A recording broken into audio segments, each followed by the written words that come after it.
తెలంగాణ రాష్ట్ర శాఖ పిలుపు మేరకు ఈరోజు చెన్నైవరం మండల కేంద్రంలో శాంతియుతంగా చట్టబద్ధంగా ఈ యొక్క నిరసన కార్యక్రమం నిలపడం జరిగింది.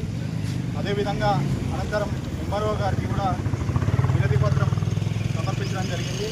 ఈ యొక్క కాంగ్రెస్ ప్రభుత్వం 2 సంవత్సరాలు దాటినా కూడా అధికారంలోకి వచ్చి తెలంగాణ రాష్ట్రంలో ఇచ్చిన హామీలను వెంటనే నెరవేర్చాలని 6 గ్యారెంటీలు ఏవైతున్నాయో ఆ 6 గ్యారెంటీలని వెంటనే నెరవేర్చాలని, రైతుల పట్ల రైతు భరోసా ఇస్తామని చెప్పి రైతులను మోసం చేసినటువంటి ప్రభుత్వం, అదేవిధంగా జాబ్ క్యాలెండర్ విడుదల చేస్తామని యువకులను మోసం చేసినటువంటి రాష్ట్ర ప్రభుత్వం, పెన్షన్లు ఇస్తామని చెప్పి ఒక వృద్ధాప్యులను మోసం చేసినటువంటి కాంగ్రెస్ ప్రభుత్వం, ఒంటరి మహిళలకి పింఛన్లు ఇస్తా అని చెప్పి మోసం చేసినటువంటి ఈ ప్రభుత్వం,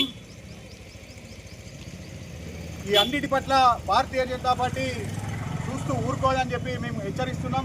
2 సంవత్సరాలు మీరేదో కాలయాపన చేసి మీ యొక్క గవర్నమెంట్ని నడిపారు. ప్రజలందరూ కూడా ఇలా